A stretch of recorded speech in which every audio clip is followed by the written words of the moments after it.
तुम्हें सुनाने जा रहा हूं,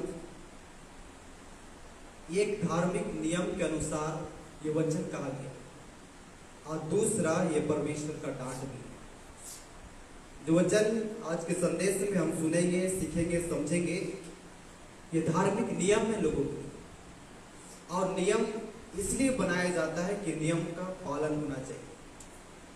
आज जब निर्गमन की पुस्तक में मिस्र से निकले हुए इस्राएलियों को ये नियम परमेश्वर बता रहे थे, तो यशाया में इस बातों को डांट के बोला गया कि तुम लोग इस नियमों का पालन नहीं कर रहे। और इस संदेश को मैंने कई बार लोगों को कहा है, सुनाया है, वचन शेयर किया हूं, पर इस वचन को और भी गहराई से जानने के लिए इस वचन में दो बात निकलती है कि ये परमेश्वर का नियम है और ये धार्मिक नियम के रूप में इस वचन को संबोधित किया जाता है। और दूसरा, अगर इस नियम को नहीं हम मानेंगे तो परमेश्वर का प्रकोप, परमेश्वर का चेतावनी और परमेश्वर का कहर भी हमारे व्यक्तिगत जीवन में आ सकती है। और एक ऐसा वचन है जो हम अपने व्यक्तिगत जीवन में, आस पड़ोस में इन घटनाओं को, इन लोगों से हमेशा आपका और मेरा मुलाकात या भेंट होता होगा। पर ये वचन को आप जितना जल्दी अच्छी रीति से समझ पाए और जितना इस नियम में आप धार्मिक नियम में बढ़ पाए, वो आपके लिए बड़ा अच्छा है। पिछले दिनों में एक जगह गया और मुझे लगता है थर्सडे का दिन होगा, और उस दिन मेरे एक मित्र है, फ्रेंड है, और उसके पिताजी का देहांत हो गया और अप्रैल में ही उसकी माँ का देहांत हुआ। और अभी कुछ दिनों पहले, 3 दिन पहले, उसका पिताजी का भी देहांत हो गया। तो अभी ऐसा परिस्थिति है कि मिट्टी में भी ज्यादा लोग नहीं जाना है, और कम से कम 15 से 20 के लगभग हम लोग वहां पे लोग होंगे। चुन चुन के लोग जाना है और भीड़ नहीं लगाना है, किसी प्रकार से दफन क्रिया करना है। और उस स्थान में हम लोग चले गए। मैं 1 घंटा पहले ही उस स्थान में पहुंचा हुआ था, बोटी अस्पताल से नहीं आई थी और हम इंतजार कर रहे थे। और इसलिए उस घटनाओं को मैं बताना चाह रहा हूँ कि जो व्यक्ति जो डेट किए उससे लगातार मेरी मुलाकात होती थी, भेंट होती थी, और मैं पिता पिता करके, बाबा करके उनसे बातचीत करता था, जिसका चित्र, जिनका आवाज आज भी मुझे याद आता है। जो मेरा मित्र है उससे हम लोग बहुत, उतना तो छोटे नहीं, पर हम लोग सियाने जरूर हो गए थे, पर उनके साथ हम लोग समय बिताए। एक क्लब चलती थी जिस क्लब का नाम है न्यू लाइफ यूथ क्लब, जो अभी चलती नहीं है फिलहाल। और उस क्लब का परमेश्वर के अनुग्रह के द्वारा जब प्रभु के महान अभिषेक दास देवा कुमार, जब मैं डेरी ऑनसोन गया और वहां पे कई यूथ लोग जब मिल के गए थे, तो इन लोगों से मेरा मुलाकात हुआ था, जिस फ्रेंड के बारे में बातचीत कर रहा हूँ। और जब वहां से हम लोग लौटे, उसके बाद ही, लौटने के बाद एक न्यू लाइफ यूथ क्लब करके शुरू किया गया, शुरुआत किया गया। और परमेश्वर की दया से मैं बहुत भक्ति में था, बहुत लीन था, बहुत समर्पण था, बहुत मुझे सेवकाई करना है, और इतना मैं उत्साहित था। 2009-10 के बारे में बातचीत कर रहा हूं। अब जब उस क्लब को चलाना है तो उसमें एक लीडर भी रखना है। मुझे उस समय वचन का उतना ज्ञान नहीं था, पर इतना मैं यीशु मसीह से प्रेम करता था जो मेरे सोच समझ से परे। मुझे बाइबल उतना नहीं आता था, बोलने नहीं आता था, पढ़ने नहीं आता था। मैं बाइबल के बहुत चीजों को पढ़ा भी नहीं था। हमको लगता उत्पत्ति भी मैंने शुरू किया होगा कि नहीं किया होगा 2009-2010 में। और उस परिस्थिति में जब सब लोग, जितने लोग गए थे रांची से, वो सारे यूथ को जमा कर दिया गया परमेश्वर के एक दास के द्वारा। और जब उस मीटिंग में चले गए, रांची में वो मीटिंग था, मीटिंग के बाद एक क्लब को शुरुआत करना है, तो परमेश्वर की दया से मुझे प्रेसिडेंट का पद दिया गया। और रांची, खूंटी और तोरपा ऐसा मिला के 200 से ज्यादा यूथ के ऊपर मुझे अधिकारी के रूप में, लीडर के रूप में रखा गया। मेरे पास उतना ज्ञान बुद्धि नहीं था, पर जितना भी परमेश्वर ने मुझ पर अनुग्रह किया उसको सुचारू रूप से चलाया। और हो सके आज नहीं चल रही होगी, वो बात की बात है, पर उस समय से उस फ्रेंड से मेरा मुलाकात हुआ। और क्लब बंद हो जाने के बाद भी, मैं अलग सेवकाई शुरू करने के बाद भी, और इस मिनिस्ट्री शुरुआत करने के बाद भी हम लोग की मित्रता कम नहीं हुई। जब पता चला कि उनकी माँ का देहांत हुआ तो नहीं जा पाए, पर जब पिताजी का देहांत हुआ तो चले गए। और चलने के बाद मेरा मन इतना बेचैन हुआ, इतना बेचैन हुआ, इतना बेचैन हुआ, जो मेरे सोच समझ से परे। और मट्टी के बाद दूसरे दिन बाद में उस व्यक्ति से मिलने चला गया, मेरे मित्र से। आज जब मैं उससे मिलने चला गया और जब मैं उससे बैठ के बातचीत कर रहा था, उसने हृदय से कहा कि मैं आपको फोन करने वाला था और मुझे किसी रीति से कम आपसे ही मुझे बात करना और किसी से बात नहीं करना। और मुझे पवित्र आत्मा ने इस बातों को बताया कि सचमुच उसे बात करने की आवश्यकता है, क्योंकि उसके घर की घटना और मेरी घर की घटना समान है। और उसके घटने में एक बात है कि वो लोग मैच्योर है, तीनों भाई बहन मैच्योर हैं, बड़े हैं, नौकरी में हैं, सियाने हैं। पर हमारे परिस्थिति में जब 2004 में 2008 में जब मेरे माता पिता का देहांत हुआ था तो हम लोग को ज्ञान नहीं था, हमें बुद्धि नहीं था। ये दो ही अंतर हमारे बीच में। पर उसने अपने माता को खो दिया, उसने अपने पिता को खो दिया, और मैंने भी अपने माता को खो दिया, मैंने भी अपने पिता को खो दिया। उस व्यक्ति ने कहा मुझे आपसे बात करना, इस परिस्थिति में मैं कैसे आगे बढ़ूंगा, मैं कैसे उन बातों को भूल पाऊंगा, कैसे मैं अपने जीवन को आगे चला पाऊंगा जिसको आपको मुझे जानने की आवश्यकता है। मैं उनसे कहा कि जो चीज तुमने खोया है और मैंने खोया है, इसका भरपाई संसार का कोई मनुष्य नहीं कर सकता। जिस खालिस्तान के बारे में मैं आपको बताने और सुनाने जा रहा हूं, अगर आपके माता पिता इस दुनिया में नहीं है, आपके पति इस दुनिया में नहीं है, आपके पत्नी इस दुनिया में नहीं है, तो उसका खालिस्तान कभी कोई पूर्ति नहीं कर सकता। एक व्यक्ति लगातार मुझसे बातचीत करते हैं और उसने कहा कि आपको बहुत लोग प्रिय है और आपसे इतना लोग प्रेम करने वाले, इतना लोग प्रेम करने वाले जो मेरे सोच समझ से परे। मैं इस व्यक्ति को बोला कि सचमुच प्रेम करने वाले, पर जो मैं बात बताने जा रहा हूं उस बात को बहुत लोग नहीं समझ सकते। वो मेरा मित्र मुझसे इसलिए बातचीत करना चाह रहा था कि मेरे घटना और उनका घटना सेम है, और इस परिस्थिति में मेरे साथ यीशु मसीह को जोड़ा गया, यीशु मसीह को हमने प्राप्त किया, यीशु मसीह को अपना जीवन दे दिया, यीशु मसीह हम जुड़ गए। ऐसा बातों को हम सीख रहे और सिखा रहे, और यीशु मसीह को मैंने पाया, वो सबसे उत्तम बात है। मैंने बोला जरूर, पर यीशु मसीह इसका सलूशन है, यीशु मसीह और कोई नहीं। अब उस व्यक्ति का शादी हो जाएगा, जिसके माता पिता चले गए उस व्यक्ति का शादी भी हो जाएगा, उस लड़की का शादी भी हो जाएगा, उस लड़के का शादी होगा। अगर आपकी पत्नी चली गई है तो आपका शादी दोबारा हो सकता है, पति पत्नी डेट होने के बाद दूसरा विवाह भी आप कर सकते हैं पवित्र रहने के लिए। पर मेरे बताने के अनुसार जो खाली स्थान आपके जीवन में हो चुका है, उसको इस संसार के कोई भी मनुष्य भरपाई नहीं कर सकते।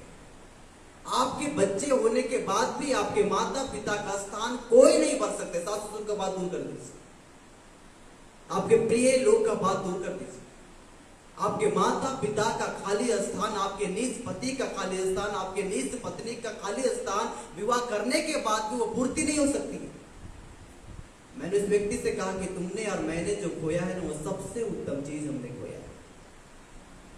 पत्नी भी इस चीज का भरपाई नहीं कर सकती, पति भी इस खाली स्थान को नहीं भर सकता। भाई और बहन और जितने मित्र है, जितने सहयोगी है, जितने प्रिय है, जितने घर के लोग हैं, जितने कुटुंब के लोग हैं, जितने रिश्तेदार के लोग हैं, जितने करीबी लोग हैं, आपके खालिस्तान को सदैव कभी भी इस खालिस्तान को कोई भी मनुष्य नहीं भर सकता।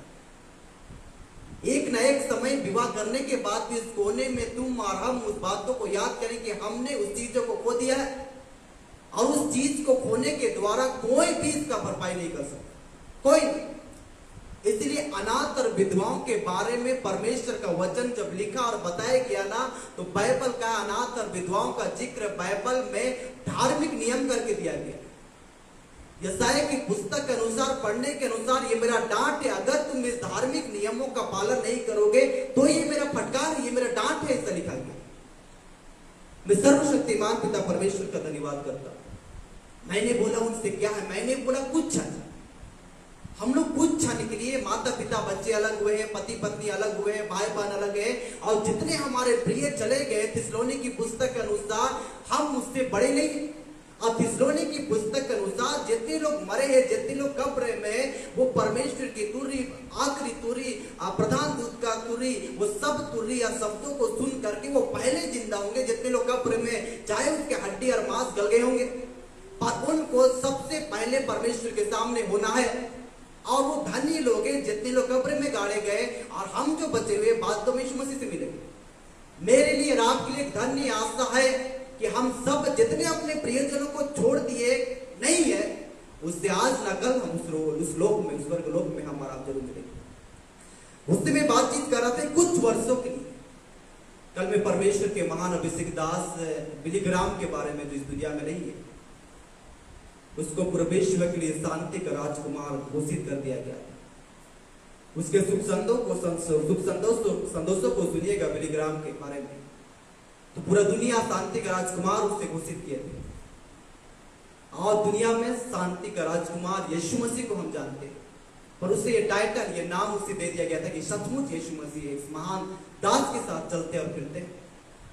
उसने अपने शब्दों में लिखा है कि आप इस बातों को पढ़ रहे हैं और पढ़ने के समय मैं इस दुनिया में नहीं हूंगा, पर मैं जो लिख रहा हूं सबसे महत्वपूर्ण बात है, मैं जरूर इस दुनिया के रीति रिवाज के अनुसार मर रहा हूं और मैं यहां से चले जा रहा हूं। मेरा जो पता है इधर का पता है, और उसके बाद मैं अपने पते को चेंज कर रहा हूं, मैं मर नहीं सकता।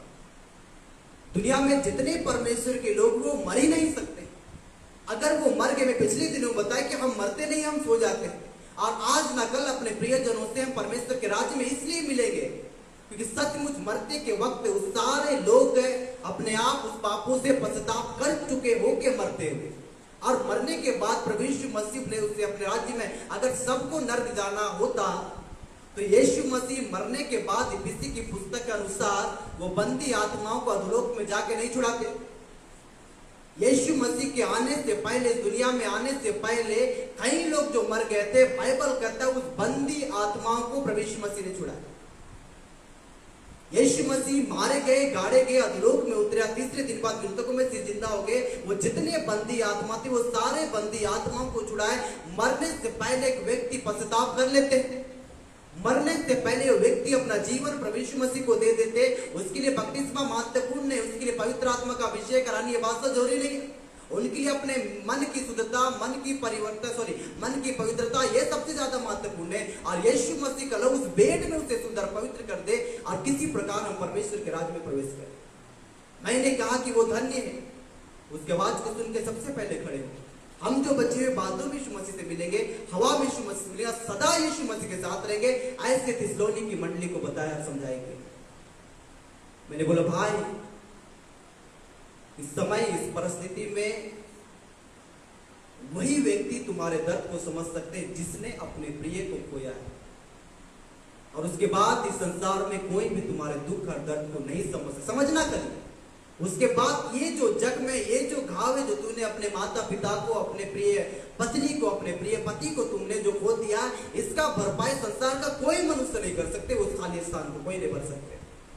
वो जख्म को आपके शादी होने के बाद, आपका विवाह होने के बाद, 4 बच्चे जन्म लेने के बाद भी ये खाली स्थान आज ना कल कोई पूरा नहीं कर सकता। वो घाव कभी नहीं भरता है। मैं अपने व्यक्तिगत जीवन मेरे माता पिता होते हुए बहुत साल हो गया, 4-8 से, पर मैं आज भी महसूस करता हूं और आज भी इस बातों को मानता हूं कि उस घाव को कोई नहीं भर सकता। एक ही व्यक्ति जिसका नाम प्रभु यीशु मसीह, वो तसल्ली अपने ढाढ़स और अपने प्रेम से इतना भरता है कि जिसके सामने सारे मनुष्य का प्रेम बड़ा फीका लगता है। उसने कहा मुझे तसल्ली मिला, मुझे ढाढ़स मिला।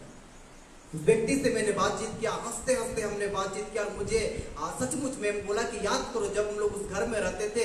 उसने कहा कि जब उस घर में हम जाते थे कितना आनंद था, आज भी जब आपसे मिलते कितना आनंद है। मैंने बोला इसका एक ही कारण है कि मेरे अंदर, आपके अंदर यीशु मसीह।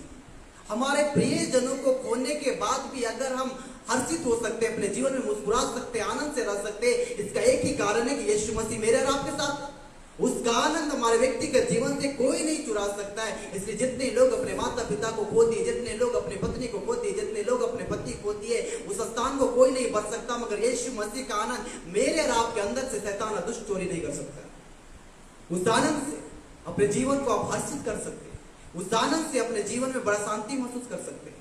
उस आनंद को अपने जीवन में लेते हुए बड़ा कुशल और बड़ा ऐसे बातों को महसूस कर सकते हैं जो हमारे सोच समझ से परे है, और ये संसार के लोग कभी नहीं दे सकते जो यीशु मसीह हमें आपको देते हैं प्राप्त। और यीशु मसीह को जिसने प्राप्त कर दिया उन्हें संसार के हर एक व्यक्ति फीका लगते, पर माता पिता का स्थान और आपके पत्नी का स्थान, आपके पति का स्थान कोई भी भरपाई नहीं कर सकता। और ये पति और पत्नी ना माता पिता का स्थान को भी भरपाई नहीं कर सकता। कोई अनाथ और विधवाओं का दुख को समझना ही नहीं चाहते। मगर बाइबल के अनुसार जितने लोग ऑनलाइन मेरे साथ सुन रहे, ये धार्मिक नियम है। और इस धार्मिक नियम का हमें और आपको पालन करना है, लिखा हुआ है। मेरे साथ पढ़िएगा निर्गमन की पुस्तक अध्याय 22 पद संख्या 22 से। निर्गमन की पुस्तक अध्याय 22 पद संख्या 22 से मैं पढ़ रहा हूं।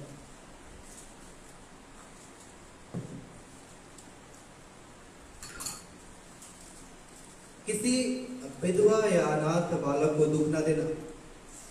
यदि तुम में ऐसों को किसी प्रकार का दुख दो और वे मेरी दुहाई दे, तो मैं निश्चय उनकी दुहाई सुनूंगा। तब मेरा क्रोध भड़केगा और मैं तुमको तलवार से मारूंगा और तुम्हारी पत्नियां विधवा, तुम्हारे बालक अनाथ हो जाए।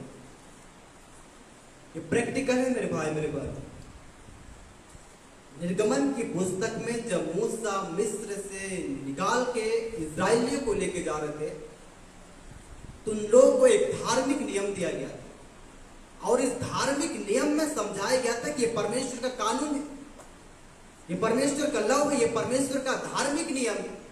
इसका हमें और तुम्हें पालन करना है। अनाथ और विधवाओं को आपको दुख नहीं देना। मेरे साथ इस घटनाओं को मैं महसूस किया। मनुष्य श्रापित हो जाते। एक अनाथ एक विधवाओं को कभी भी आप दुख नहीं दे सकते।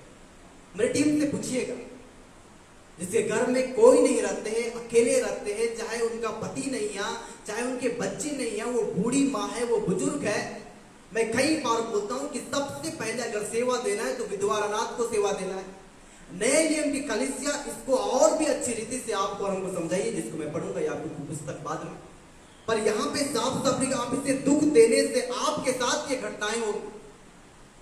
परमेश्वर आज ना कल अगर आप अनाथ और विधवाओं को दुख दीजिएगा ना, तो ये घटनाएं आपके सामने होंगे और आप अपने माता पिता को खो दीजिएगा, आप अपने पति को खो दीजिएगा। आप अपने पति से कभी भी अनाथ और विधवाओं का ठट्टा ना कीजिएगा, हंसिएगा नहीं।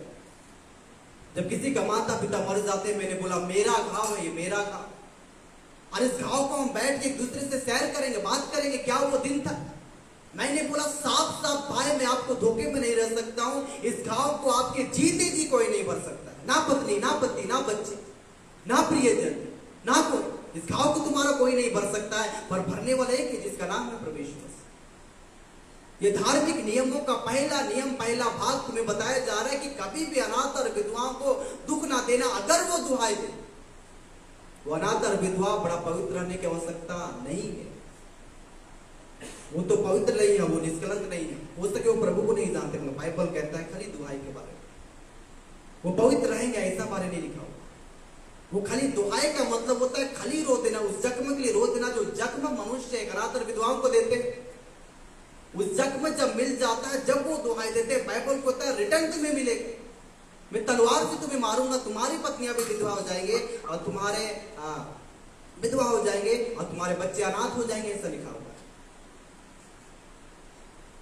मुझे 2017 में जिस घर में, जिस चर्च में मैं रहता था, वो एरिया कम से कम 1 एकड़ 53 डिसमिल वो जमीन रहा। उस बिल्डिंग, दो बिल्डिंग को मरम्मत किया गया, बाउंड्री किया गया, गेट लगाया गया, बाथरूम बनाया गया, लाखों खर्च हुआ चर्च बनाने में। 8 लाख रुपए की खर्च होगी। इतने कुछ करने के बाद हमको लगता है 3 साल उस स्थान में हम लोग रहे होंगे। और वहां के जो गार्जियन थे, मालिक थे, उसने साफ साफ कहा कि अभी इसको खाली कर देना होगा। मैं उतने सैकड़ों भेड़ को लेके कहां जाऊंगा, अपने परिवार को लेके कहां जाऊंगा। 2017 मैं चला गया। मैंने बोला 1 महीना का समय दीजिए, मैं सब चीज खाली कर दूं, ना लड़ाई ना मुझे धन। उन लोगों ने कहा कि जाने के वक्त अपना सीट, अपना दरवाजा, अपना खिड़की, सब चीज ईंट उखाड़ के आप ले जाइए। मैंने बोला जितने धन इस चर्च को बनाने के लिए खर्च हुए, स्वर्ग के धन है, स्वर्ग के धन से वो बना। मैं इतना बड़ा व्यक्ति नहीं हूं, उसमें से एक ईंटा भी अपने हाथों से तोड़, जिसको दम है, जिसको ये सामर्थ्य, जिसको ये अधिकार मिला, वो इस चर्च को तोड़ सकते हैं। मैंने खुला उस चर्च को छोड़ के चला गया, अपने परिवार को, सामान को दिया, बिस्तर बांध के मैं चला गया। एक व्यक्ति को विश्वास करके मैं 40,000 रुपया दिया, कहीं से भी। मेरा स्थिति बड़ा खराब था 2017 में मैं शून्य हो गया था, गिर गया था। 40,000 रुपया मैं कहीं से भी जुगाड़ करके उस व्यक्ति को दे दिया और उसने बोला कि यहाँ पे आपका जमीन है, यहाँ पे ईंटा गिर चुका है, मैंने उसको पैसा दे दिया। पैसे देने के बाद ना वो ईटा मेरा था, ना वो जमीन मेरा था, नापी उपी होने के बाद भी, पेपर देने के बाद भी वो जमीन बड़ा धोखा का था। बार बार मैं, मेरी बड़ी मम्मी यार बार बार से घर जाते थे। कहाँ जमीन है, कहाँ मेरा पैसा, 40,000 रुपये कहाँ चला गया। वो व्यक्ति हमें इतना दुख दिया। मैं बोला कि आप कोई नहीं जाएगा उसके घर में। मैंने परमेश्वर के सामने दुहाई दिया। मैंने परमेश्वर को बोला मेरे पास नहीं है, कुछ नहीं है, और हम क्या करेंगे, इस रेंट घर में कब तक रहेंगे। शून्य हो चुके हैं मेरे परमेश्वर। मैंने रोया, मुझे न्याय चाहिए। कुछ समय के बाद मैं एक सभा से लौट रहा था, टाटा से, झारखंड के एक जिला है जो टाटा है, वहां से लौट रहा था। लौटते के वक्त मेरी छोटी बहन फोन की, बोली कि आपने न्यूज़पेपर देखा। मैंने बोला नहीं, मैं नहीं देखा। उन लोगों ने कहा कि जिसको हमने 40,000 रुपया जमीन के लिए दिया था, उस व्यक्ति को गोली मार के खत्म कर दिया गया। उसके बच्चे अनाथ हो गए, उसकी पत्नी विधवा हो गई। मैं और रोने लगा। मैं परमेश्वर को बोला उसका मौत मुझे नहीं चाहिए, मुझे मेरा हक चाहिए था। वो धन जो 40,000 रुपया था वो मेरे कमाई नहीं था, वो स्वर्ग के धन था, जिस धन को आपने स्वर्ग से मुझे दिया था। मेरे खून और पसीना कमाई नहीं था, वो आपका पेमेंट था जो आपने मुझे दिया था सुसमाचार के अनुसार। वो आपका पैसा था, उस पैसा को उसने लूट लिया, उसने छीन लिया, मुझे धोखा दे दिया। मैंने आपसे खाली दुहाई दिया था, मैंने उसका मृत्यु नहीं मांगा था, परमेश्वर का वचन। उन लोगों ने धार्मिक नियमों का उल्लंघन किया। और धार्मिक नियम का मतलब होता है किसी भी अनाथ और किसी भी विधवा को कभी भी दुख मत देना। मारना का बात अलग है, लूटने का बात अलग है, छीनने का बात अलग है। आपके व्यक्तिगत जीवन से अगर उनको दुख लग गया और आपके कारण आंसू निकल गया तो आपका जीवन श्रापित हो जाता है। इस धार्मिक नियम का मनुष्य उल्लंघन करते हैं। क्यों लड़ना? नीति वचन में पढ़े तो लिखा हुआ, अनाथ के खेत में तुम घुस नहीं सकते, अनाथ को तुम लूट नहीं सकते हो, लिखा हुआ। आपको मालूम है परमेश्वर के वचनों में कितने कितने बार अनाथ और विधवाओं के बारे में इसलिए लिखा गया है कि ये परमेश्वर के धार्मिक नियम, और इस धार्मिक नियम का हमारा उल्लंघन करने के कारण आज भी कहीं आशीष आपके व्यक्तिगत जीवन में हम देख नहीं पा रहे हो सके। हम पढ़ रहे व्यवस्था विवरण की पुस्तक। अब मिस्र से निकले हुए इस्राएली चलते जा रहे, नियम और कानून और व्यवस्था बहुत कुछ उन्हें दिया जा रहा है। और व्यवस्था विवरण की पुस्तक अध्याय 10 और पद संख्या 18 में साफ साफ लिखा गया है, वह अनाथों और विधवाओं का न्याय चुकाता और परदेशियों से प्रेम रखता है कि उन्हें भोजन और वस्त्र देता है। मैं कई बार परमेश्वर को बोलता हूं, मैं बोलता हूं प्रभु मुझे उतना ज्ञान नहीं है, मैं इतना उम्र भी नहीं है, उतना अनुभव भी नहीं है, पर प्रभु के दया से झारखंड, भारत से बाहर प्रभु अपने महान सेवकाई के लिए मुझे इस्तेमाल किए। और 65 से ज्यादा कन्वेंशन झारखंड, पूरे झारखंड, भारत और भारत से बाहर प्रभु ने हमें और हमारे टीम को, हमारे भाई बहनों को लेके चला गया कि हम परमेश्वर के शुभ संदेशों को सुनाएं। मैं कई बार बोला कि प्रभु मुझे उतना नहीं लगता है कि मैं सचमुच उतना योग्य होऊंगा, पर क्यों आप मेरे साथ इतना अच्छा व्यवहार करते हैं। मुझे सेवकाई के लिए गाड़ी, मुझे रहने को घर और मुझे सब चीज वो दिया है, जिसको देख के आज भी कई सेवक लोग हो सके मुझसे जलन भी करते हैं कि सब चीज इनके पास कैसे क्या है। मैं आज तक जब से मैंने सेवकाई शुरू किया, हो सके मैं अपने आप को धर्मी करने के लिए खड़ा नहीं हूँ, मैं बहुत पवित्र हूँ बोल के यहाँ पे खड़ा हूँ, ये बोलने के लिए खड़ा नहीं हूँ, पर इतना मैं बोलता हूँ मैंने परमेश्वर से रिश्ता नहीं तोड़ा। मैंने यीशु मसीह को प्राप्त किया, उनका दामन। हो सके मेरे जीवन में पाप आए, बुराई आई, मैं भी गुस्सा किया, मैं भी नाराज किया, मगर मैंने कभी भी यीशु मसीह का साथ नहीं दिया। अपना दिल का दुखड़ा आज तक मैंने यीशु मसीह को सुनाया, अपने तकलीफों को आज तक मैंने यीशु मसीह के सामने बोला, इसलिए सब चीज परमेश्वर ने मुझे दी। बाइबल कहता है वह अनाथ और विधवाओं का न्याय चुकाता और परदेशियों से ऐसा प्रेम रखता है कि उन्हें भोजन और वस्त्र देता है। साफ साफ लिखा हुआ। यही जब वचन में पढ़ा तो मैं परमेश्वर को बोला कि मेरी इतनी लियाकत नहीं है, मेरा उतना बुद्धि नहीं है, मेरा उतना अनुभव नहीं है और मेरा उतना उम्र भी नहीं है, पर इस कम उम्र में ही जब परमेश्वर ने मुझे आशीष दिया तो वचन कहता है परमेश्वर अनाथ और विधवा और परदेशी को जो इस स्थान का नहीं, उससे परमेश्वर वस्त्र भी देते और भोजन भी देते। इसलिए आज तक परमेश्वर ने मेरे पे कमी नहीं की। वो मेरे माँ बन गए, वो मेरे पिता बन गए, वो मेरे सब कुछ बन गया और मैं तुम्हें पहनाऊंगा, मैं तुम्हें खिलाऊंगा। और परमेश्वर का वचन में कहता है ये परमेश्वर का प्रेम है। इसलिए जब से मेरे माता पिता समाप्त हुए कभी भूखे नहीं रहे, अच्छे से अच्छे कपड़े पहने, अच्छे से अच्छे स्थान में रहे, अच्छे अच्छे चीजों को परमेश्वर दिया, क्योंकि मेरा पालनहार और मेरा पालने वाला और वो तमाम जन जितने लोग अनाथ और विधवा इस संसार में पाए जाते, आपका पालनहार यीशु मसीह, आप भूखे रह ही नहीं सकते। बाइबल के वचनों के अनुसार जब हम व्यवस्था विवरण में पढ़ रहे हैं तो साफ साफ कहता है मैं उसे भोजन दूंगा, मैं उसे वस्त्र दूंगा। कई बार जब लोग मेरा मदद करते ना, मैं बोलता हूं कि आपके अंदर यीशु मसीह, आप मेरा मदद नहीं करें, यीशु मसीह आपके सामने, आपके अंदर में होकर मेरे सामने आ रहा है। मैंने यीशु मसीह को आपके अंदर, मैंने आपकी आंखों में मैंने यीशु मसीह को देख लिया। जब आपने एक अनाथ और विधवाओं का चिंता किया, उनके तकलीफों को, दुख और कष्टों को आपने देखा, तो कौन ये कर सकता है? मैं करता हूं, यीशु मसीह ने कहा। मैं उसके भोजन खिलाता हूं, मैं उसके वस्त्र पहनाता हूं। आपके अंदर स्वयं यीशु मसीह आ जाते हैं। आप अपने से किसी भी अनाथ और विधवाओं का शुद्धि नहीं ले सकते जब तक यीशु मसीह स्वयं आपके जीवन में प्रकट ना हो जाए। अब परमेश्वर की आत्मा आपको ना चलाए तो किसी का मदद और सहयोग नहीं कर सकते। मैंने यीशु मसीह को आपके अंदर में देखा, इसलिए क्योंकि आपने अनाथ और विधवाओं को शुद्धि लेने के लिए चिंता किया, आपने कभी भी उसे दुख देने का कोशिश ना किया। और जितने लोग अनाथ और विधवाओं को आपके जीवन में, आपके घर में बहुत सारे आशीष की घटी और कमी रहे, धार्मिक नियम का उल्लंघन करने के द्वारा मनुष्य श्रापित हो जाते हैं, उसके लौ और कानून से अलग हो जाते हैं। और जब उनके लौ और कानून को तोड़ा जाता है तो अगर उसके विधि विधान उसके ट्रैक में ना रहे तो परमेश्वर के आशीष को प्राप्त नहीं कर सकते। मैं उसे वस्त्र पहनाऊंगा, मैं उसे भोजन दूंगा, लिखा हुआ। और ये वचन जब मैं पढ़ता हूं तो मैं अपने आप को कई बार दासू बोल के नहीं, मेरा कोई नहीं है बोल के मैं यीशु मसीह के पास आ जाता हूं। और मेरा परमेश्वर ने मुझसे वादा किया, मैं चलो ना भोजन देता हूं, मैं वस्त्र पहनाता हूं। और मेरा परमेश्वर जब से मैंने सेवकाई को लिया, अच्छे वस्त्र मुझे दिया गया, अच्छे रहने को मुझे दिया गया, अच्छे वाहन दिया गया, जिससे हम परमेश्वर के सुसमाचार को प्रचार कर सकें। सब चीज का उपलब्ध परमेश्वर ने मेरे लिए किया, इसलिए इसका यही कारण है क्योंकि मैंने यीशु मसीह से नाता और दामन नहीं छोड़ा। इसी का व्यवस्था विवरण में ही लिखा हुआ है।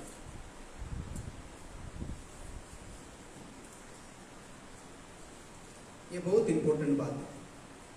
व्यवस्था विवरण की पुस्तक अध्याय 24 पद संख्या 21। जब व्यवस्था विवरण की पुस्तक अध्याय 24 पद संख्या 21, जब तू अपनी दाख की बारी के फल तोड़े तो उसका दाना दाना ना तोड़ने, वह परदेसी, अनाथ और विधवा के लिए रह जाए, लिखा हुआ। आपके घर में जो भी चीज है, जो भी चीज परमेश्वर आपको दी, उसमें से भी उनके लिए परमेश्वर रखता है, लिखा हुआ। हो सके आप इस बातों को नहीं समझते। कम लोग अनाथ और विधवाओं को स्तुति और उसके दुख का दर्द को बांटना चाहते हैं, उनके साथ मिलना चाहते हैं। पर प्रभु यीशु मसीह ने मिस्र से निकले हुए इस्राएलियों को जब इस बात वचन को दे रहे, बता रहे, तो साफ साफ कहा गया है कि जब तू अपनी दाख की बारी के फल तोड़े तो उसका फल दाना दाना तोड़ ना लेना, वह परदेसी, अनाथ और विधवाओं के लिए रह जाए, लिखा हुआ। तुम्हारे खेत में से, तुम्हारे बारी में से, तुम्हारे राशन में से भी उनके लिए रख सकता हूं मैं, परमेश्वर यही आपको हमको सिखा। वो हक है, वो स्वर्गीय हक है बेगनाथ और विधवाओं का, जिसका न्याय हमें और आपको चुकाना है। आगे हम पढ़ेंगे, उसका न्याय चुकाना है, उसका न्याय इस पृथ्वी में रहते हुए चुकाना है। और बाइबल कहते हैं पूरा तोड़ के खत्म मत कर देना, उनके लिए छोड़ देना होगा तुम्हें, उनके लिए रह जाए, लिखा हुआ है। उसको वहीं से मैं दूंगा, तुम्हारे खेत में से, तुम्हारी बारी में से, तुम्हारे मुट्ठी में से, तुम्हारे धन में से मैं निकाल के दूंगा। इसलिए जब तू अपने दाख की बारी में से तोड़ा तोड़ी करना, तो वो साफ साफ इस बातों को याद रखेगा, उसमें से भाग उनका है। आपको मालूम है, मिस्र से निकलाए हुए इस्राएलियों को जब याजकीय और याजकीय पद भी दिया जा रहा था, तो कई गोत्रों में बांटने के बाद वहां से भी 10वां भाग से भी अनाथ और विधवाओं को दे देना, लिखा हुआ। उसमें से भी वो भरपेट खा सकते हैं, ऐसा परमेश्वर के वचन में कभी आप पढ़े होंगे कि 10वां भाग में से भी उसका अंश परमेश्वर अपने भंडार में से भी उनके लिए अंश रखे। आपकी खेती और बारी में से भी अनाथ और विधवाओं के लिए परमेश्वर अंश रखे। उसके बाद याजकीय पद में से भी, जिस भंडार से याजकीय पद के लोग खाते, उस लेवी के घराने में से भी तुमको देना होगा, परमेश्वर का वचन ऐसे लिखा। अगर मुझे मिला तो मैं पढ़ूंगा।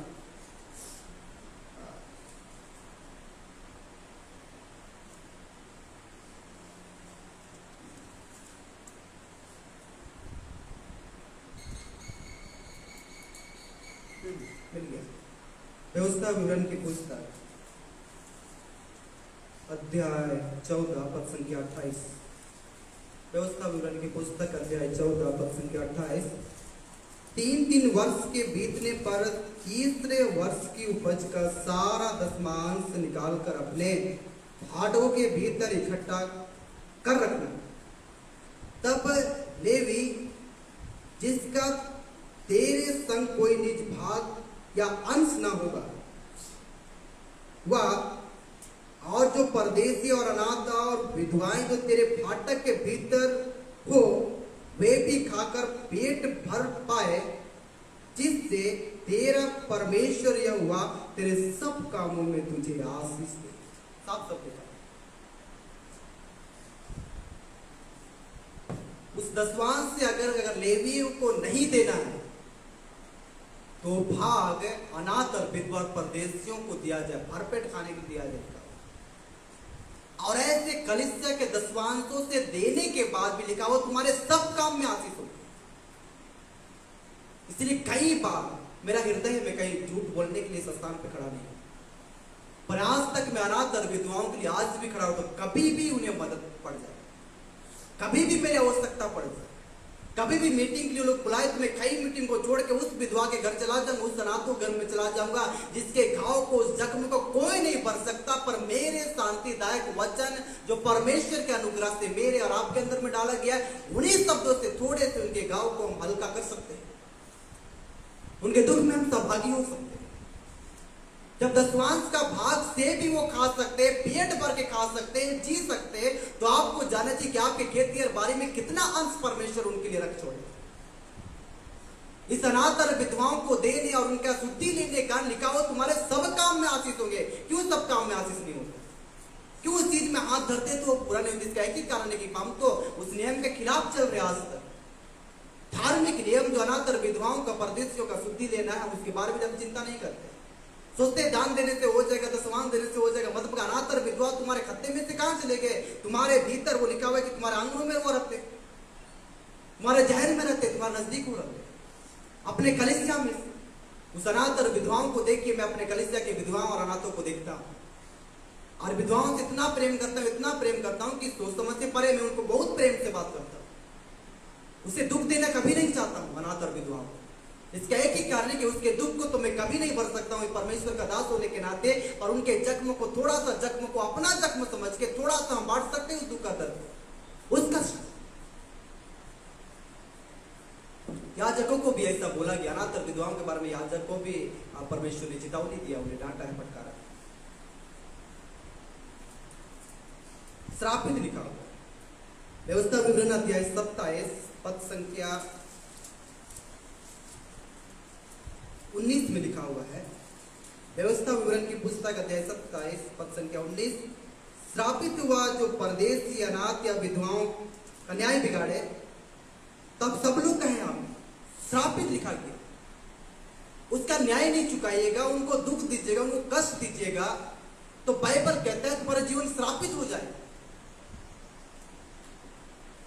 परमेश्वर का वचन कई बार पढ़ के हम चले जाते, ये बाइबल में अनाथ और विधवा परदेसी को धार्मिक नियम करके संबोधित किया गया। जब यशायाह ने इस बातों की भविष्यवाणी कर दी, उसने कहा कि ये परमेश्वर का प्रकोप है, ये परमेश्वर की फटकार है, ये परमेश्वर की छड़ी है कि तुमने धार्मिक नियम का उल्लंघन जो निर्गमन में दिया गया है और उस विधि व्यवस्था को जो मिस्र से निकले हुए इस्राएलियों को बताया गया। हम भी तो इस्राएली है ना। ये पूरा दुनिया जब मिस्र है, ये पूरा महामारी मिस्र में फैली हुई, पूरा दुनिया मिस्र बन चुका है। और ये पूरा दुनिया जब मिस्र बन चुका हुआ है तो जितने लोग परमेश्वर के लोग हैं, बोलिए ना कौन मर गए? परमेश्वर के लोग मर ही नहीं सकते। वो वायरस, वो बीमारी से घात ही नहीं कर सकती। मैं बड़ा हर्ष और आनंद और बड़ा जलन के साथ भी इस बात को कह सकता हूं कि पिछले वर्ष भी हमारे चर्च कलीसिया से कोई भी दास, कोई भी विश्वासी इस कोरोना का चपेट में आके मर नहीं गए। इस वर्ष भी मेरा आंसू, मेरा प्रार्थना, मेरा घुटना है कि हमारे कलीसिया जैसे मंडी के विश्वासी सेवक यीशु नासरी, उसके लव, उसके महिमा, उसके बाड़े में सुरक्षित रहे और वायरस की बीमारी से छू ना पाए। परमेश्वर से प्रार्थना करते, युद्ध करते, लड़ाई करते उस वायरस से, बीमारी से, दुष्ट की चालाकियों से, ये दुनिया के षड्यंत्र योजनाओं से आज भी युद्ध करने के लिए परमेश्वर के दास लोग खड़े रहते हैं। कि हमारे घनिष्ठ, हमारे लोग, हमारे प्रियजन यीशु में सुरक्षित रहे। मौत रहे तो मौत रहे, मरना है तो मरना ही है, मौत आए तो आए, पर इस वायरस से हम क्यों मर जाए?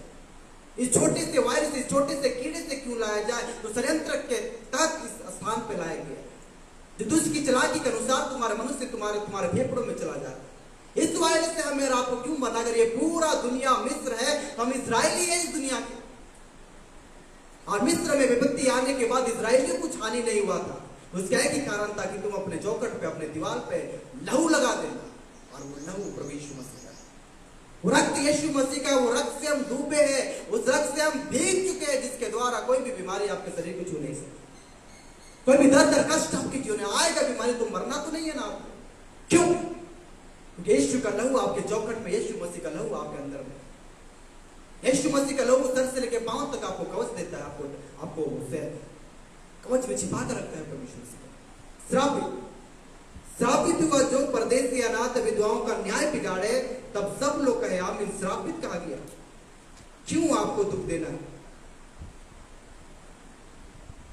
ये लोग का घाव कोई नहीं बच सकता, पर भजन संहिता में लिखा हुआ है, अध्याय 27, भजन संहिता की पुस्तक अध्याय 27 पद संख्या 10 में लिखा हुआ है, मेरे माता पिता ने तो मुझे छोड़ दिया है, परंतु यहोवा ने मुझे परंतु यहोवा मुझे संभाल लेगा। संभाल लेगा, मैं महसूस किया हूं प्रैक्टिकल मेरे जीवन में,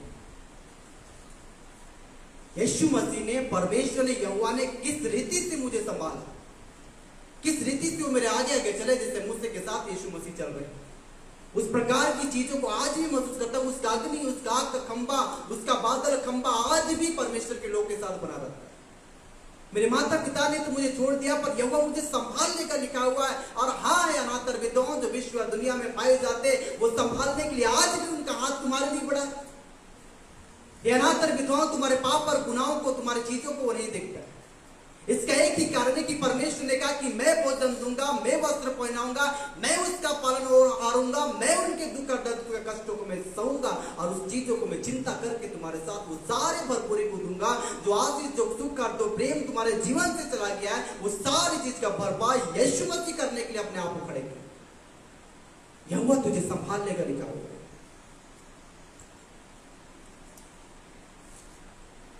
यशायाह पढ़ के तो वचन पढ़े। यशायाह ने भविष्यवाणी करके डांटे लोग को, फटकार लगाए, और कहते हैं, यशायाह की पुस्तक अध्याय 1 पद संख्या, कुछ वचनों को मैं छोड़ दे रहा हूं, 16 और 17।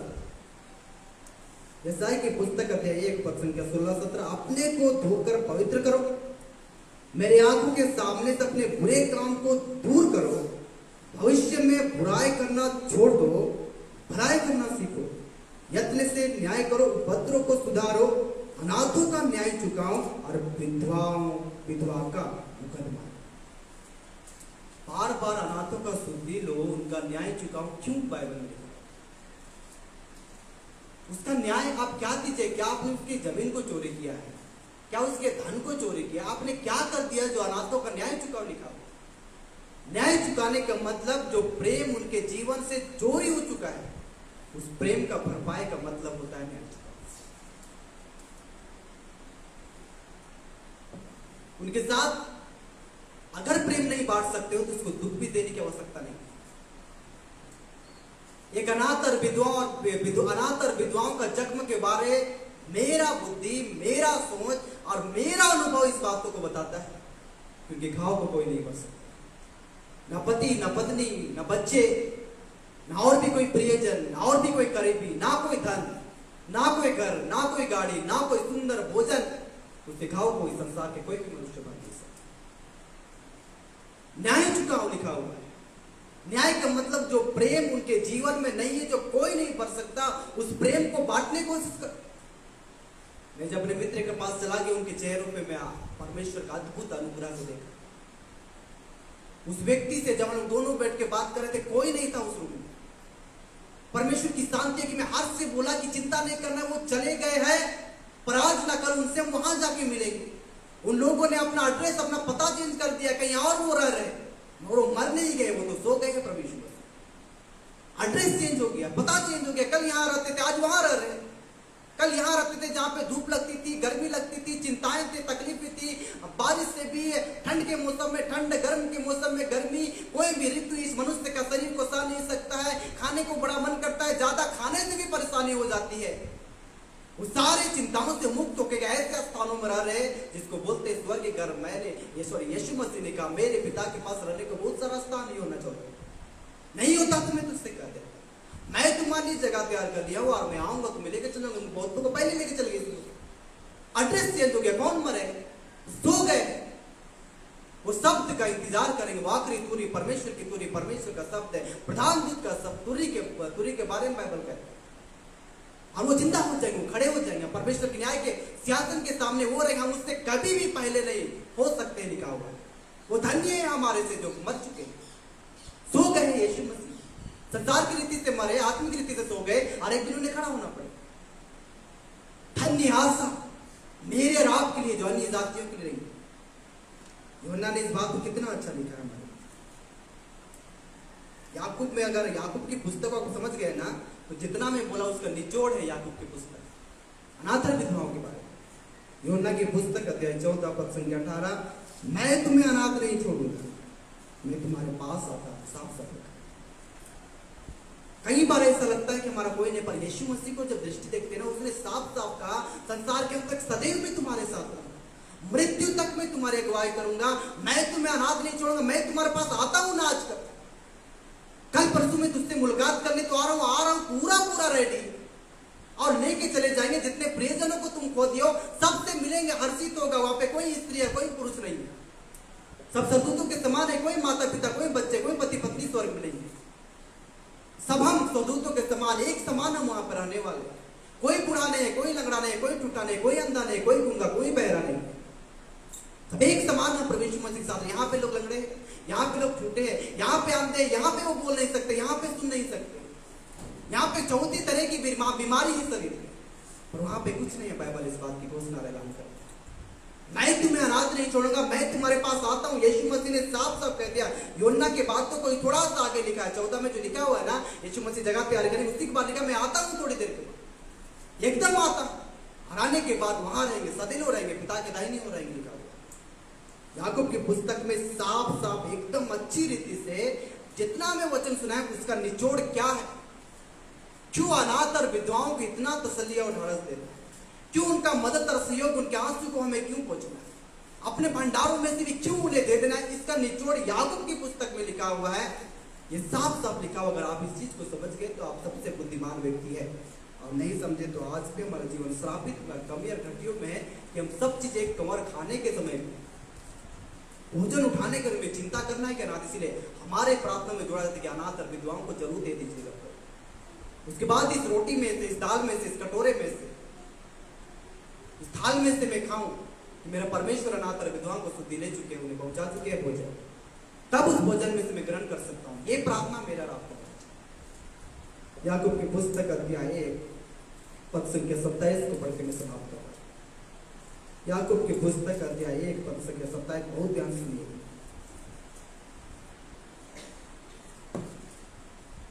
हमारे परमेश्वर और पिता के निकट शुद्ध और निर्मल भक्ति यह है, सुनिए, हमारे परमेश्वर पिता के निकट शुद्ध और निर्मल और भक्ति यह है कि अनाथ और विधवाओं के क्लेश में उसकी शुद्धि ले और अपने आप को संसार से निष्कलंक कर। ये भक्ति है लिखा हुआ, ये शुद्धता है, ये निर्मलता है, ये निष्कलंकता है। क्या आपने किया?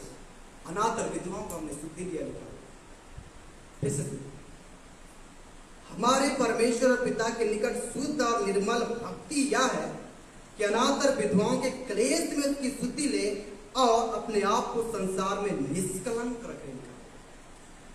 इस संसार में निर्मल और शुद्ध और निष्कलंक रहना है ना, तो अपने आहार में से, अपने चिंताओं में से, अपने सोच में से, अपने विचार और कल्पनाओं में से ये याद रखना कि अनाथ और विधवाओं को न्याय चुकाना, उनका शुद्धि ले।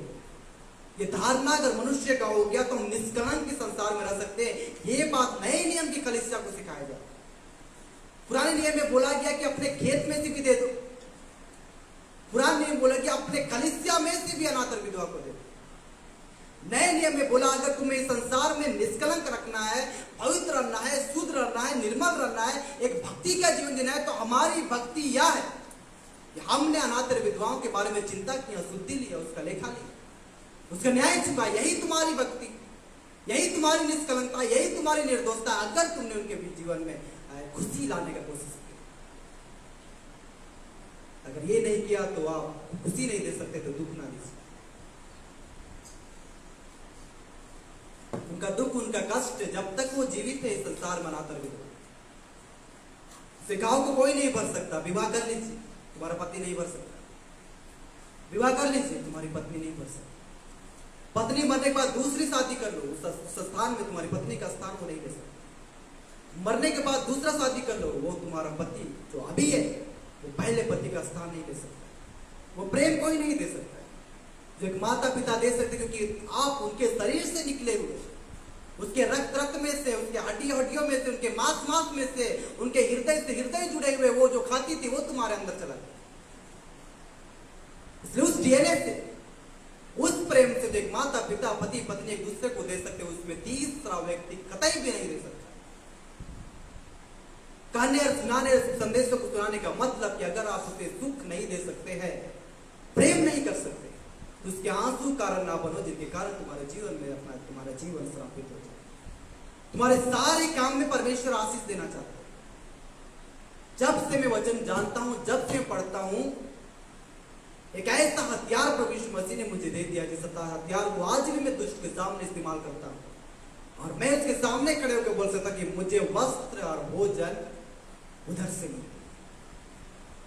इसलिए मेरे आंसुओं में से तुम चोरी इसलिए नहीं कर सकते हो क्योंकि संसार की सोच और संसार की जोर जबरदस्ती, संसार के करने के द्वारा मेरे पास ये चीज नहीं है। ये चीज डायरेक्ट मुझे स्वर्ग से दिया गया। वो सारे चीज, सारे आवश्यकता, सारे सुविधा, सारे वो चीज जो मुझे एक व्यक्ति को मिलना चाहिए, मेरे परिवार को मिलना चाहिए, मेरे परमेश्वर ने कहा मैं स्वर्ग से भोजन और वस्त्र पाएगा। मैं उनकी आवश्यकताओं को पूरा करूं। फिर अगर उन्हें शांति नहीं दे सकते, प्रेम नहीं दे सकते, तो उनके आंसू का कारण ना बनो। कुछ नहीं बोलेंगे अनादर विधवा, पर आपके कारण अगर वो रोती है, उनका एक आंसू तुम्हारे जीवन में बड़े श्राप को लेकर आ सकते, जिसके द्वारा हमारा जीवन श्रापित श्रापित श्रापित श्राप में चलेगा, और आशीषों को हमारे कामों में वो आशीष नहीं रहेगा। अनादर विधवाओं के बारे में कभी भी पीठ पीछे मत बोल दीजिए। इसको बोलने के द्वारा उसके कानों तक पहुंचने के कारण अगर वो रोती है ना, तो सोचिएगा कि आपके जीवन में क्या हो। जैसे जैसे हम लोग बढ़ने लगे, अपने भाई और हम लोग जितने लोग यीशु मसीह को जाने, 5 भाई बहन, हम लोग इतने आनंद से, इतने सुखी से रहे। कई बार हम लोग खाना नहीं बनाते, जब मन करता था हम लोग बोलते चलो आज हम लोग बाहर से खा लेते। आज खाना नहीं बना, आज हम लोग घर में मैगी ही बना के खा लेते। आज ऐसा कुछ नहीं बनाते, कुछ भी हम लोग खा लेते। कल भी आनंद से रहते थे, आज भी आनंद से रहते। मैं बता रहा था कि जब मैंने अपने बहन को विदा कर दिया, मैं उसी दिन बीमार हो गया, रोने लगा। आज भी अगर मेरे बहनों को दुख पहुंचता है तो इधर मेरा कलेजा रोता है, मेरा रोता है। इसके एक ही कारण कि मैंने उन्हें नहीं रुलाया, और इसीलिए नहीं रुलाया कि मेरा परमेश्वर इस चीजों को मुझे नहीं सिखाया। कभी नहीं। मेरे बहनों को जितना आवश्यकता पड़ा, जो पहनने का, जो खाने का, जहां जाने का, मैं इस चीजों को स्वर्ग से मेरे परमेश्वर से मांगा। आज वो तमाम अनाथर विधवाओं को सुधि लेने की मैं खड़ा रहता हूँ। इसलिए परमेश्वर के प्रेरणा और अनुग्रह से आज भी मैं उस आश्रम को बना रहा हूँ। इसमें 8 अनाथ बच्चे रहेंगे जिनका पालन पोषण होगा। कोई कमी और घटी परमेश्वर ने आज तक नहीं किया। मैं अपने बहनों को नहीं पाला, मैं नहीं पढ़ाया, परमेश्वर का अनुग्रह, पर मैं उनके दुख का कारण ना रहा, उनके आंसू कारण ना रहा। एक माँ बाप के जैसा मैंने उनका पालन पोषण किया। मेरी बड़ी दीदी को विदा किया, मेरी बहन को विदा किया। उनको कष्ट जब होता है तो सबसे ज्यादा मुझे कष्ट होता है। मैं रोता जरूर हूं, पर किसी के लिए श्राप नहीं मांगता हूं, पर मुझे रोने ना दीजिएगा, ये मैं आपको बोल देता हूं। मुझे क्या, संसार में जितने लोग हैं जो यीशु मसीह को नहीं जानते, उन विधवाओं और अनाथों को भी आप दुख नहीं दे सकते। बाइबल के सिद्धांतों के अनुसार, बाइबल के धार्मिक नियमों के अनुसार आप किसी भी अनाथ और विधवाओं से खिलवाड़ नहीं कर सकते। नहीं, एक बार मेरी दुहाई देंगे, मैं तुम्हें तलवार से मारूंगा, मैं ऐसा कर दूंगा कि तुम्हारे बच्चे अनाथ हो जाएंगे और तुम्हारी पत्नियां विधवा हो जाएंगी। ये परमेश्वर का वचन श्रापित हो जाए, लिखा होगा आमीन कर दो, इसमें मोहर मार दो। आमीन का मतलब होता है ऐसे ही हो जाए। तुमने उसका न्याय बिगाड़ा, तुमने उसका दुख दिया, उसमें मोहर लगाया गया। सब लोग कहे, व्यवस्था विवरण में कहा है, सब लोग कहे आमीन। आमीन का मतलब होता है मोहर। आमीन का मतलब होता है ऐसा ही, जो परमेश्वर कह रहे ऐसा ही हो जाए, उसी जो कहते हैं आमीन, वहां आमीन का परमेश्वर हमें आज तक उनके साथ बना रहा है। कभी दुख नहीं दिया हूं अनाथर विधवाओं को, इसलिए भी उनका दर्द मुझसे ज्यादा कोई नहीं समझ सकता। इस उम्र में बाल तो नहीं पका, पर इस उम्र में मुझसे ज्यादा उस बात को नहीं समझ सकता। जिनने खो दिया है उन लोग इन बातों को जानते हैं कि खोना क्या होता है। वो चीज को कभी भी हासिल नहीं किया जा सकता। जिस चीज को हमने खो दिया वो कभी भी लौट के नहीं आ सकता। हमारा एक ही आशा है, एक ही भरोसा है कि जितने प्रियजनों को हमने छोड़ा है उससे हम उस राज्य में मिलेंगे। जब हंसेंगे, खेलेंगे, फिर से बात करें। बहुत सारा बात है जिसको बता नहीं चाहता, अगर बता दूं तो आप रो दीजिएगा, और इसीलिए मैं भी नहीं बोल पाऊंगा। इसलिए बात को मैं यहीं तक विराम दूंगा। जो घटनाएं मेरे साथ हुई, उस घटनाओं को मैं जानता हूँ, और जितने लोग के साथ मैं बात करता हूँ, मैं इस बात को बेखूबी जानता। कभी नहीं आप एक अनाथर विधवाओं को 8 ना मदद कर दीजिए, 1 रुपया, जब तक वो जीवित सांस आपके लिए प्रार्थना कभी बंद नहीं, आपके लिए चिंता करना बंद नहीं होगा। एक विधवा उस बात को भूल ही नहीं सकती जिसने अपना पति खोया, अगर आपने उसका मदद किया। एक विधवा जिसका पति मर गया, अगर आपने उसे 2 शब्द प्रेम से बातचीत कर दिया, प्रेम से अपने रिश्ता दिखा दिया, वो विधवा कभी नहीं भूल सकती। वो अनाथ कभी नहीं भूल सकते, मरते दम तक कभी नहीं भूल सकते। ये मेरा स्वभाव है। परमेश्वर का आत्मा ने मुझे ऐसा प्रेरणा दिया, मुझे बताया और सिखाया। पवित्र मैं कभी इस बातों को कभी नहीं, अगर आप मुझसे बात करना ही बंद करते, पर आज ना कल अगर आपने मेरे छोटे से कामों में मदद किया, मैं कभी भी नहीं भूल सकता। मेरा प्रार्थना हमेशा रहता है कि प्रभु इस व्यक्ति से अगर इस संसार में मैं बात नहीं कर पा रहा हूं, वो लोग मेरे साथ बात करना नहीं चाह रहे, पर मैं वहां उनसे मिलना चाहता हूं। उसने आज न कल मेरा सहयोग किया थे, उन लोगों ने मदद किया। ये मेरा प्रार्थना है कि मैं यहां नहीं अगर उससे बात कर सकूं तो कम से कम वहां में उनसे मिलूं जिस राज्य में हम जाते। मेरे पिता के पास रहने का बहुत सारा रास्ता है। अगर ना होता तो मैं तुझसे कह देता, मैं तुम्हारे लिए जगह तैयार करने जाता, और मैं वहां से आऊंगा, और फिर हम लोग उधर चले जाएंगे। जब मैं रहता हूं वहां तुम रहोगे, तुम पिता के दाहिनी ओर रहोगे। यीशु मसीह, मैं तुम्हें अनाथ नहीं छोड़ता, मैं तुम्हारे पास आता हूं, ऐसा करके यीशु मसीह ने। यीशु मसीह का वचन, ये पवित्र वचन, इसमें संसार के लोग कभी बदल नहीं सकते। परमेश्वर का प्रेम, परमेश्वर की अनुग्रह, परमेश्वर की दया, परमेश्वर की शांति और आपके परिवार के साथ सदैव का वाचा के अनुसार बने। परमेश्वर का प्रेम आपको जीवन अपने आप को बंद करें। अद्भुत महान परमेश्वर रिबाना शखरपना ओ विकार बखता, आप महान है, आप सर्वशक्तिमान, आप अद्भुत प्रभु। अनाथर विधवाओं का स्तुति लेने वाले मैं न्याय चुका, मैं उन्हें वस्त्र और भोजन में खिलाऊं। रिमाला खुदोनो शिखिरी ना बखता, मैं यीशु मसीह ने कहा, मैं उनका स्तुति लूं। उनके जीवन से जो प्रेम छीना गया उसका भरपाई मैं